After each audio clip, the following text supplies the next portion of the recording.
Hey everyone, this is Donna Savage with Talk with Savage Desires, and welcome back. I have a bunch of women here. We're going to have an open conversation, candid conversation. So please be a fly on the wall and listen in. So we are going to be talking about past drama, sex, and relationship. Yeah? Sure. All right then. So who wants to start? Well, why don't you go ahead, and everybody knows your story, but kind of tell us why, what brought us all together. So, as my my little person beside me, I don't know if she wants me to call her name or not, we all have stories and why we start certain things. People keep asking me why I become a sexologist.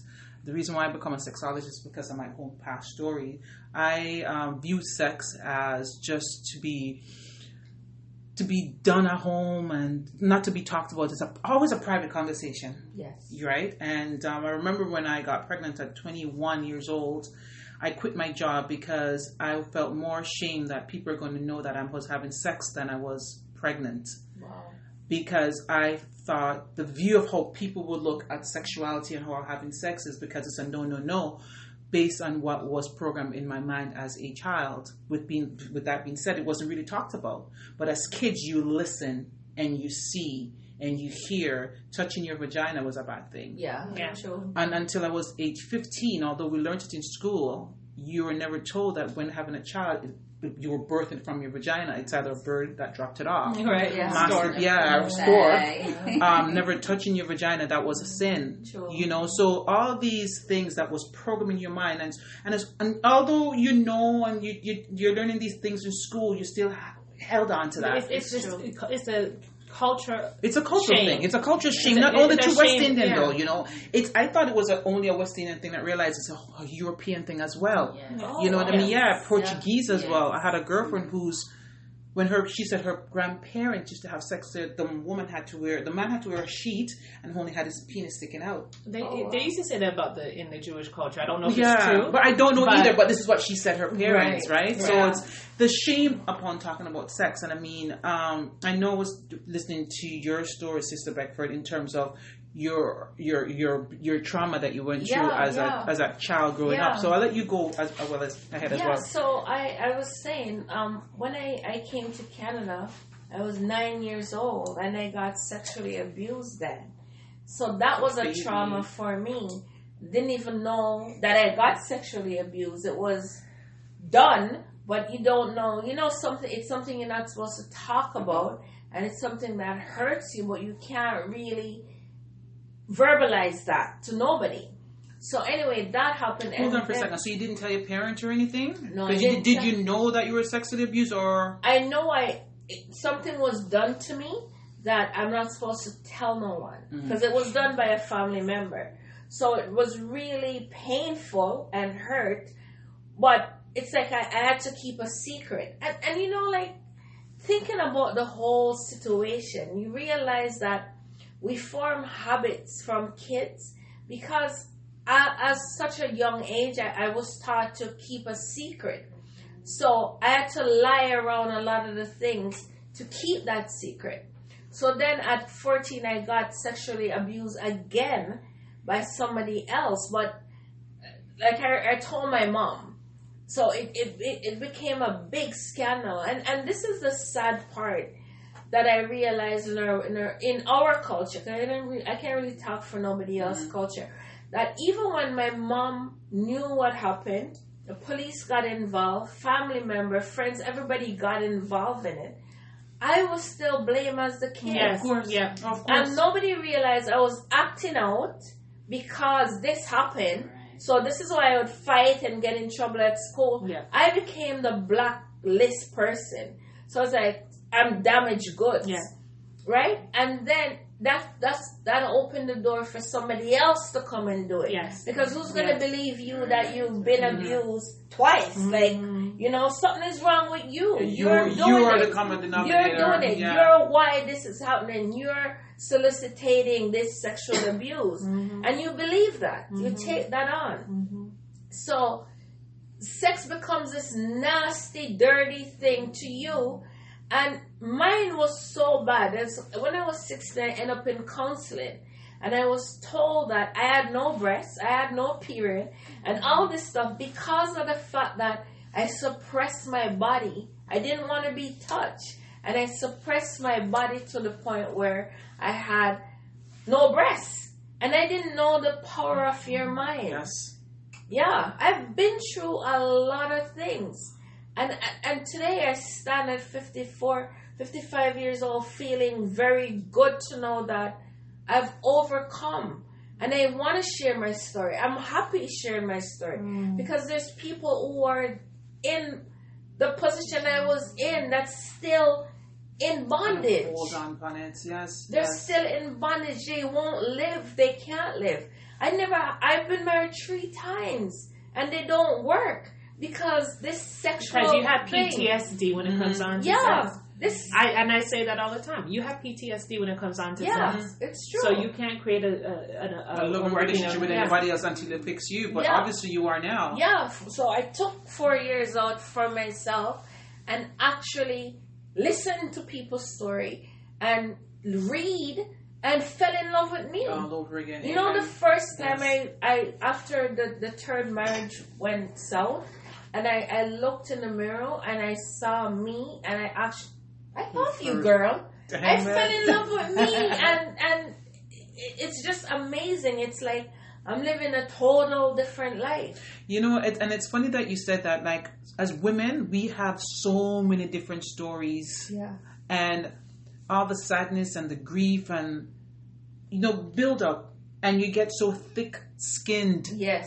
When you're going through certain things, and then you have your aha moment, just like yourself, when you looked into the mirror. Yeah. I didn't look into the mirror and fell in love with myself until I was 43 years old. Wow. You know what I mean? And that happened after my marriage. Yeah. Just like you. I came to Canada at 17. I came the Wednesday, met my husband the Saturday. Wow.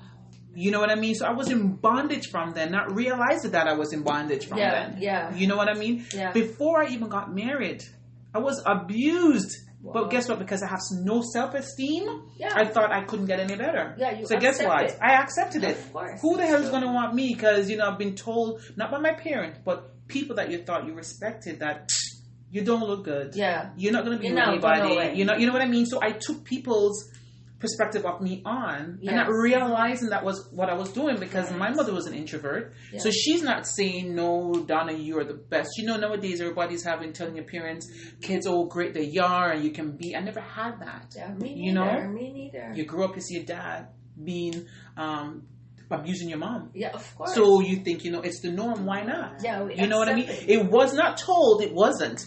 But as a child, your perception of what's going around you is the norm. Exactly. Right? And again, this is where conversation comes in with ourselves, not ourselves, but with our children. Yeah. Reiterating how much you love them, that they can be this, that they can be that. Yeah. So that's where mine started at the age of 17.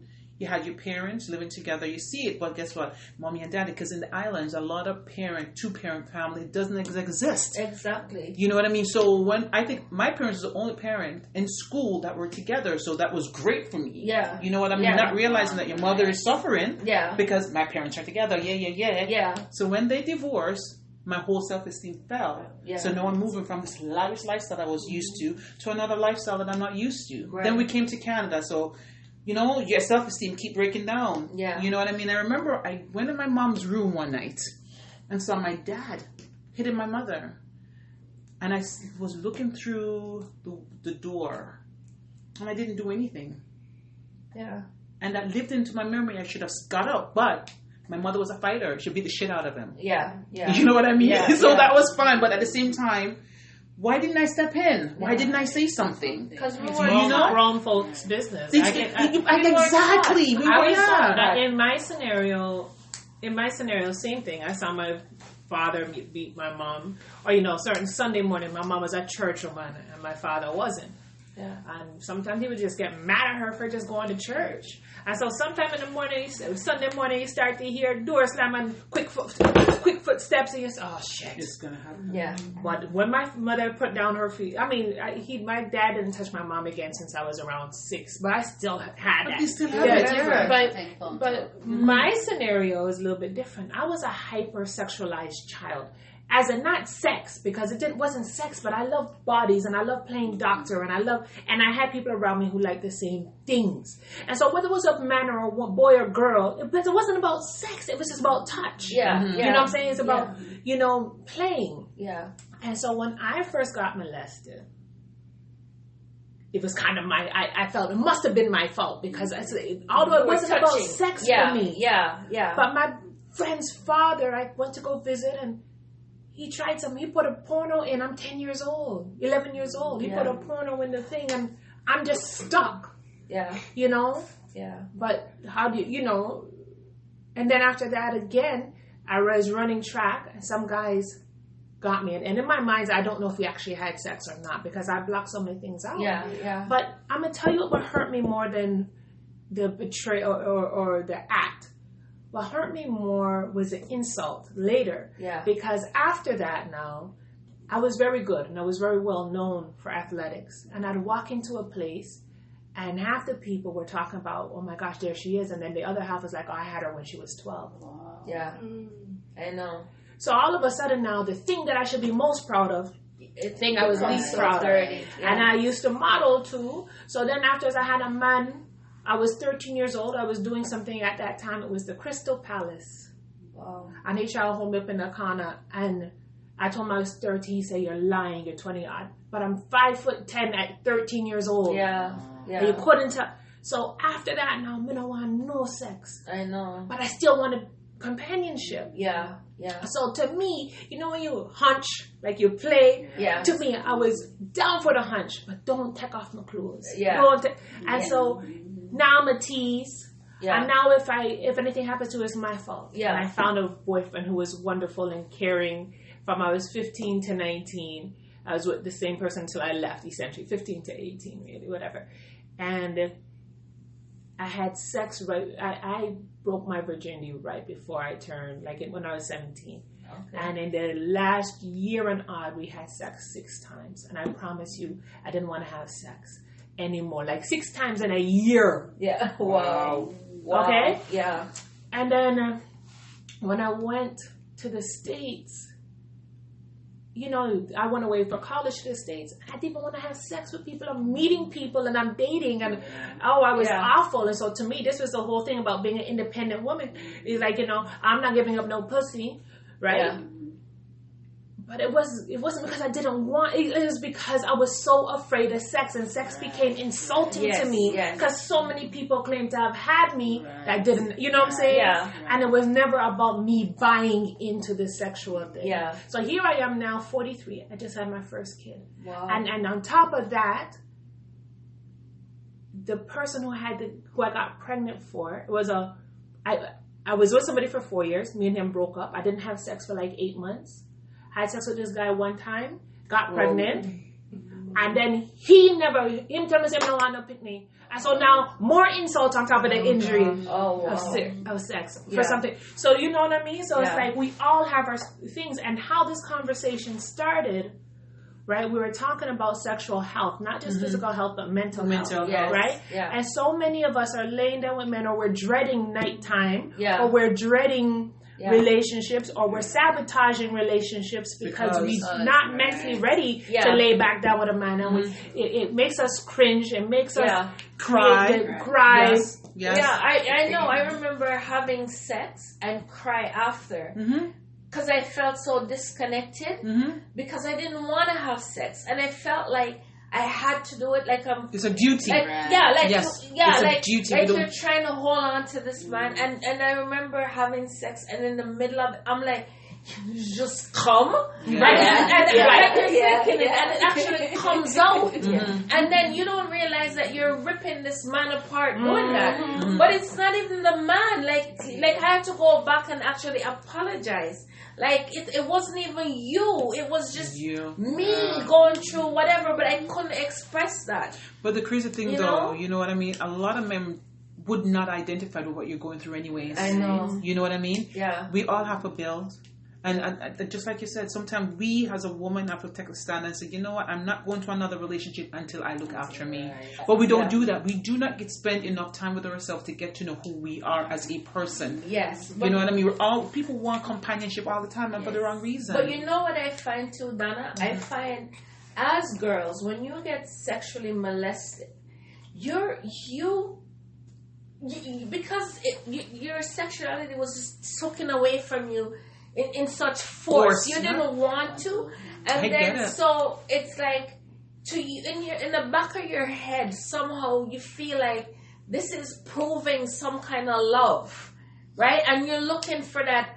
You're looking for something. You don't even know what it is you're looking for, but you're looking for it, and so you seek it sometimes from an abuser because that's what you're emitting too anyways. Right. So you find an abuser, somebody who acts like now that I'm at where I'm at now, which is this 4 years ago I found myself, and when I sit back and I look at the relationships I was in and the abuse that I put up with, they're all the same traits, don't they? I'm saying to myself, wow, I really didn't like myself. Because it's like I seek out those guys to put me down. Well, for me, I had to normalize what I went through. Yeah. So for me, it was funny but sad, but funny as I look back on it, which was, I used to do this thing where if I'm in somebody's bed, I pretend to be asleep. Give you the opportunity to take it, because it's easier for me to handle it if you take it than for me to say I want it. Yeah. Because as a little child, you know what I'm saying? So I would pretend to sleep. Right. I'm in real sense. Some of them, they always start with oral sex, and I love to get up and boom, trust me. Right? And that was the only thing. Honestly, I could have been lesbian up until I was 26 because I didn't want dick. Yeah, I hear you. You guys know what I'm saying? All I wanted for you to do was to oral, and that's oral. The penetration was the problem. Penetration, yes, because I don't know why, but it was, it was.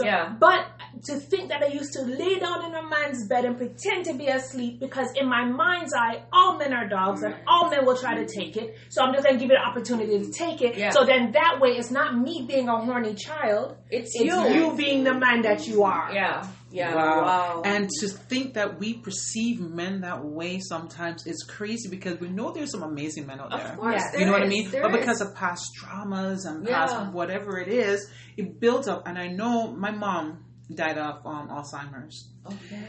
And I mentioned earlier that my mom was an introvert. Right. I know that I know she got molested. Yeah. But she never spoke about it. Yeah. So when she went on disability, and because now she's spending a lot of time in her head. Yeah. My mom got Alzheimer's at 61 years old. Wow. And my mom died 2 years after that. Yeah. Because everything in her being got shut off. Everything, every outlet just keep drying up and drying up and drying up. And that's the worst thing. And I remember one day when she was going through her changes, and I went in her room, and she said to me, I said, Mom, what's wrong? And she was crying. Because this is the first time I'm seeing my mother cry. Yeah. Because my mother was this tough mother, tough love. She never told us she loved us, but I know she did. Yeah, my mom too. And I went and she's crying. I said, Mommy, what's wrong? And she said, nothing. Mom said, Mommy, talk to me. What's going on? And of course, I'm a crybaby, so I start crying with her. Yeah. So I'm the wrong person for anybody to go to and try to talk to, because I'm going to be crying. Yeah. And she says, when she was younger, she got molested by my grandmother's boyfriend. And she remembered telling my grandmother, but grandma didn't do anything about it. Of course, it's shame. But not only that.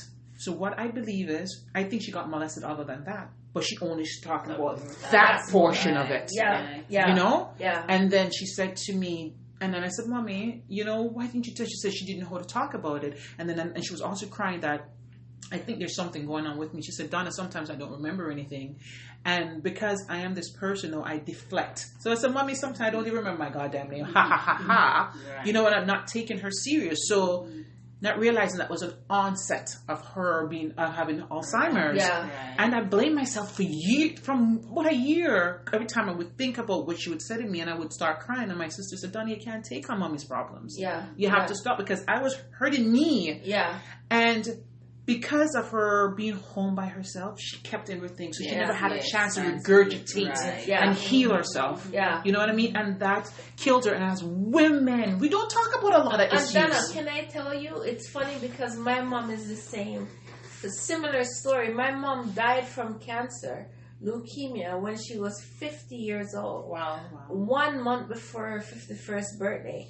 And I know, I can put my head on the block that my mom died because of, she knew the abuse we were going through, but just didn't know how to address it. Mm-hmm. Because in our culture, rape is such a shame. And it's like, you know your child is being raped, and it's like you feel powerless. Mm-hmm. Like you can't approach it. Like for me, I'm maybe too overprotective because I know what the signs are, and I see a little girl and she's acting out. I'm getting to the bottom of it. Our little boy, why are you acting out? Because I was dying for somebody to just ask me why. And so when my rape did come out, my mom took it really hard because the first thing she said when the night when everything came out, she said right away, so many times I would say to her, I wouldn't go with that uncle. And instead of saying why, she was angry about something else and beating me for something else. So she didn't take the time out to listen. Because if she had listened, because I always try to open the door for her to ask me why. I wanted to say, because when I go with Uncle Flower, he's going to try to kiss me. And up to today, I could remember him pushing his tongue in my mouth. That was what he did. And that was all he had to do. Yeah. And big old man. Yeah, I know, and that's what you remember. I remember like every Friday I'd have to go with this man, and he would pull off the road, and because you're 12, you're 9, so a tongue just feels so big and choking down in your throat. And wet. Yeah, and then every Friday I would have to go with this guy, and they would say, go, and I'm like, I don't want to go. Oh, you don't want to go and learn nothing? Because I have to go at his wife's house to help her to clean and whatever. And I kept saying, I don't want to go. Can somebody just say why you don't want to go? That big question, that one question, why? Can somebody, we don't ask a question. Every single Friday for about 3 years, I said, I don't want to go. Not one adult ask you why. My mom, my stepfather, my aunt, my mom's cousin were the 4 adults in the house, and not one of them ever said to me, why don't you want to go? All I heard is, she don't want to learn for do nothing. She don't want to learn for cook. Gotta go over there, go clean. Yeah. So when everything came out, and I said, I got molested by this man, they all hit the floor because they all knew something was wrong. I remember one night we went to a party, and when my older stepsister took me to a party, and I know I was going to get beaten when I went home because I wasn't supposed to go to a party. I was like 14, and the only person that was there to take me home was that man.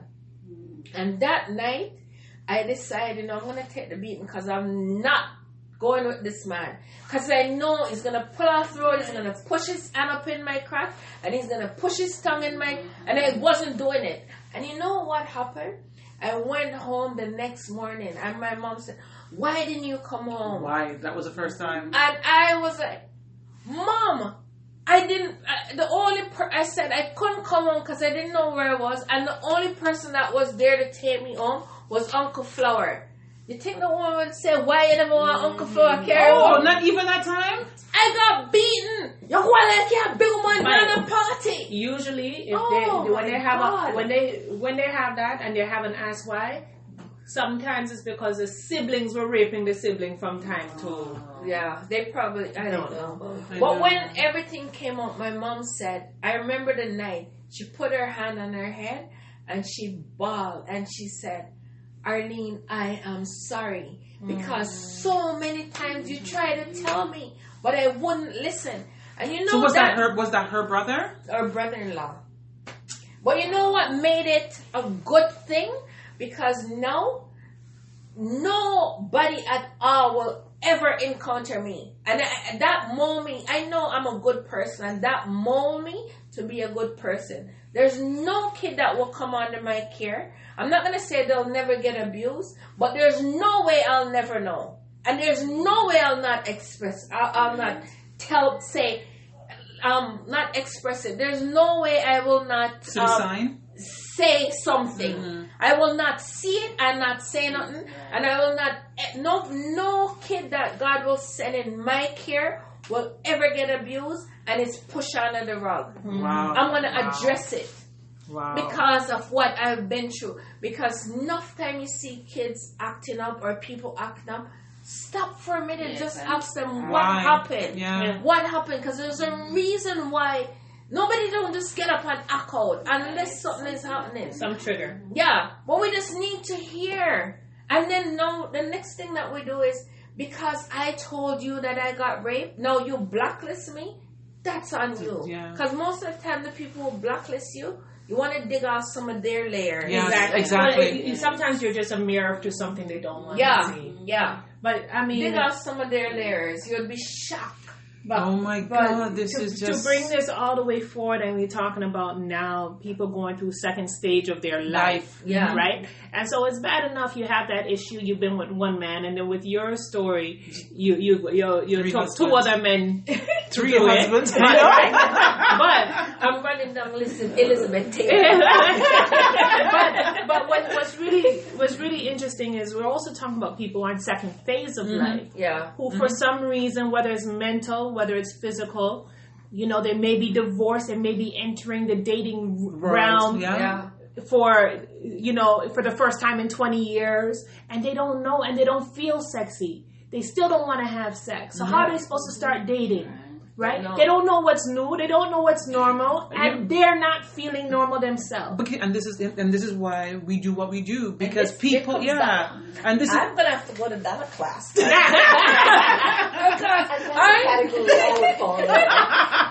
the category. You see, that's the look. Just look like yourself. Because now that I realize. The men weren't the problem. I was the problem. Exactly. We are the problem. Fixing my problem. I need to learn how to have sex now, how to enjoy sex. Yeah. So this is where we had an episode 2. Yeah. About boring sex. Yes. And we were talking about it and all this stuff. And the last thing I remember saying was, I just hope I'm not the boring part of sex. Yeah. Because when there's shame, right? When there's lack of confidence, right? Truly lack of experience, because if every day all you're doing is, as old boy said, put your hand over your head and be like, okay, get it over with. You're really not participating. So you could have had sex for 30 years and never participated. Exactly. Yeah, never come. Yeah. I was in a relationship for 12 years and never had an orgasm. 20 years for me. I was so and that's shocked. why I do what I do, like seriously. The first time I was coming, I was like, what?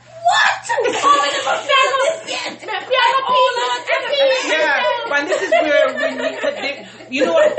Women have perfect faking to a core. So true. You know what I mean? And they have no idea about having enjoyment. Don't roll another hat. No. I've mastered the shape.